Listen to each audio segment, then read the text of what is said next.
Tout d'abord, il y a beaucoup de personnes qui ne connaissaient pas la Mauritanie et je les ai invitées, des personnes qui m'importent et toutes mes amies étaient fascinées par la beauté du pays et surtout l'hospitalité du pays. J'ai préféré partager mes propres impressions avant de leur raconter, mais bien sûr, j'avais dans l'arrière de ma tête qu'ils allaient justement avoir et partager les mêmes sensations que moi, c'est-à-dire admiration et respect pour quelque chose où la nature et l'homme forment une unité presque, et ça sur une base de tradition et beaucoup d'histoire.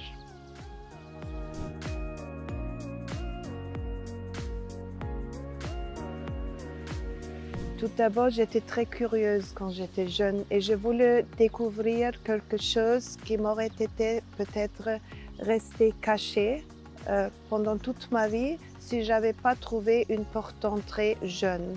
Donc, je me suis dit, je veux choisir une région qui est voisine de l'Europe, de nous, qui partage histoire avec nous, pas trop loin, mais quand même une civilisation et une culture qui diffèrent.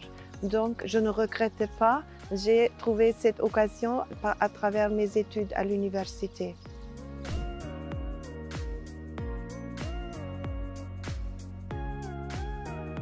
C'est vrai que l'Allemagne range parmi les premiers pays partenaires de la Mauritanie indépendante et depuis, ce qui marque notre relation, c'est la stabilité en même temps que la profondété. Il n'y a pas eu un va-et-vient.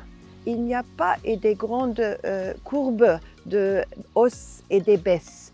Au contraire, tout notre engagement, surtout dans le domaine de développement, a suivi un chemin, on pourrait dire, qui n'a jamais été coupé et qui aujourd'hui focalise, bien sûr il y a des variations, plusieurs domaines, entre autres l'environnement, aussi la gestion des ressources du pays, ainsi minière qui est halieutique, aussi une contribution à la gestion de l'État, la gouvernance, soit à travers un accent sur le droit de l'homme et coopération avec les institutions spécialisées sur ça, comme la Commission nationale des droits de l'homme, mais aussi à travers conseils pour les associations des maires ou la décentralisation niveau pas seulement communauté, mais aussi niveau de l'État. Et dans le contexte de la situation sécuritaire, aujourd'hui aussi, une coopération avec la police, par exemple, et aussi dans des domaines spécifiques, comme dans le cadre de la lutte contre la violence contre la femme, avec les nouvelles équipes qui se concentrent sur l'appui et le soutien des femmes. C'est surtout des femmes policières que j'aime beaucoup.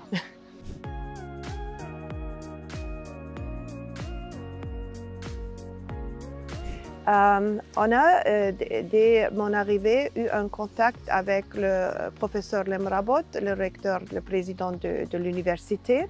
J'ai beaucoup admiré l'effort du pays de répondre à des défis sécuritaires avec une philosophie qui diffère et qui n'est pas superficielle. D'oser aller un peu loin de la capitale où il y a bien sûr une université avec beaucoup de compétences, mais offrir autre chose aussi, un complémentaire à ce qu'on avait déjà fait, peut-être toujours petit, mais une source de réflexion très pertinente. Et puis pour nous, c'est encore plus facile de trouver des possibilités de coopération avec une entité qui paraît petite, mais qui est beaucoup plus directe dans sa communication avec nous. Donc, on a eu l'idée aussi de présenter un peu des idées, notre culture, à travers, par exemple, une conférence sur le sujet de migration de l'Afrique vers l'Europe, qui intéresse beaucoup en Europe, mais ça à travers une amie à moi qui, rahimahullah, qui vient de décéder du Covid il y a 2 mois, malheureusement, qui est partie pour y parler, discuter, se débattre avec ainsi les étudiants que les enseignants sur des problèmes politiques et aussi de littérature à travers sa compétence en littérature contemporaine allemande. Et c'est des idées qui pénètrent. J'ai eu l'impression que surtout à Aïoun, un peu loin, on n'a pas cette offerte comme ici à la capitale. On reçoit bien notre intérêt et on s'est fait des amis même sur place et on aime toujours revenir. Et je pense que c'est ça le contact qu'on cherche pour approfondir les relations entre nos 2 pays.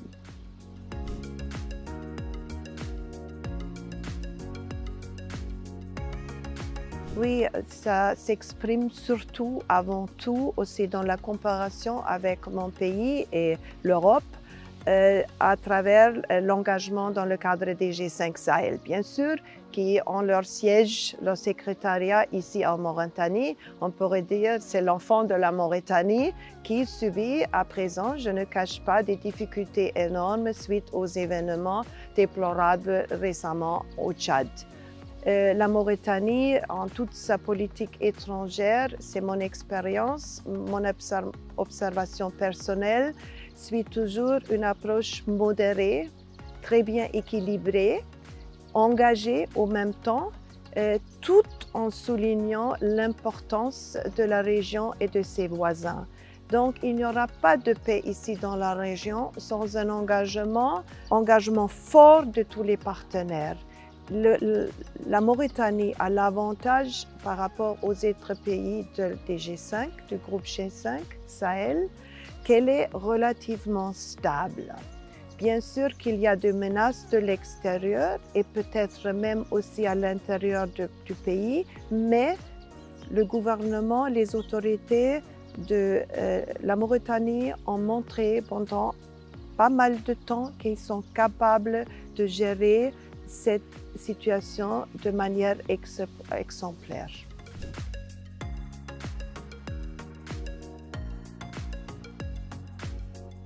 L'Allemagne s'engage surtout dans le contexte du système COVAX, un système international, parce que l'idée, ce n'est pas de s'engager bilatéralement vers l'un ou par l'autre, un choix sélectif, mais de s'engager de manière juste et équitable pour permettre à tous les intéressés, à toutes les sociétés du monde, de recevoir l'appui nécessaire pour protéger leur pays, leur population.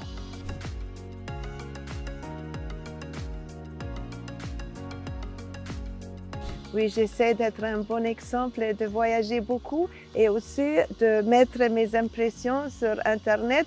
Je ne suis pas tellement jeune, mais j'aime beaucoup utiliser les moyens des réseaux sociaux, le Facebook, Instagram. Je mets des articles sur TripAdvisor, par exemple, et j'essaie aussi vraiment d'entraîner un intérêt par des personnes qui peuvent servir comme transporteurs, comme nos caravanes de chameaux, vers un public intéressé en Allemagne, des touristes de qualité qui ont une possibilité unique de découvrir le désert ici avec des agences professionnelles en Mauritanie.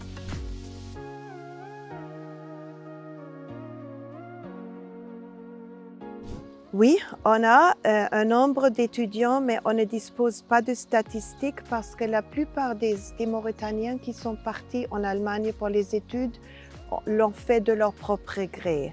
Ça fait trop longtemps qu'on n'a pas vraiment eu un concours pour attribuer des bourses d'études. Tout d'abord, on exige en général des connaissances de langue allemande qu'on ne peut pas obtenir ici sans l'offre d'un institut culturel ou des écoles de langue. Ça manque. Mais même si on obtient une immatriculation en Allemagne, il y a aussi des études en anglais, c'est pas vraiment connecté avec des bourses d'études.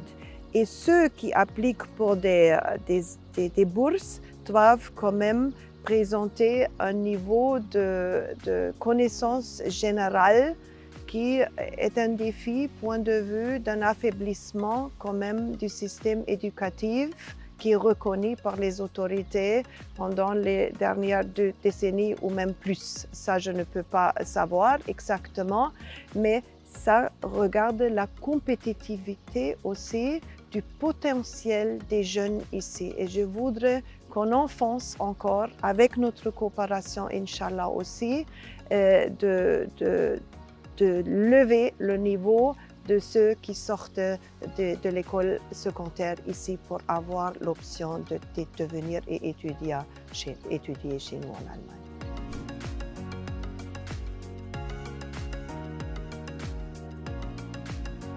Je ne peux pas dire quelle région m'a plu le plus. J'ai visité en fait toutes les provinces sauf le Guidimacha et mon plan c'est de visiter cette province dans un délai proche. On va voir. Maintenant, il y a beaucoup de travail, bien sûr, toujours, si on trouve une occasion.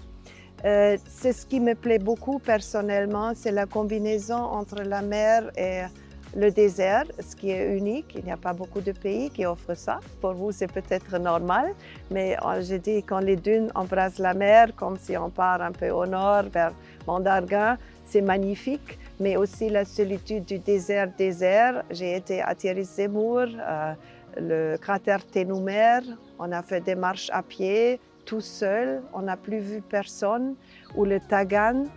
C'est tellement beau, le Hod el-Sharqi, je ne sais pas énumérer ce que me plaît le plus, le Asaba, toutes les provinces, Trarza, plus proche, Pragna, je ne sais pas, Adrar, tout le monde toujours me dit il faut partir.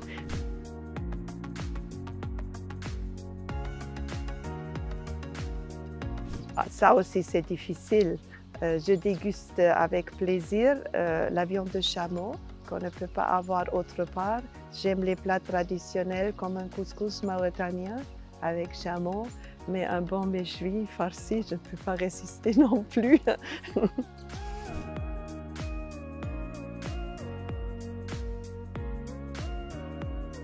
Non, je ne veux pas prétendre que j'ai appris et ça c'est très dommage.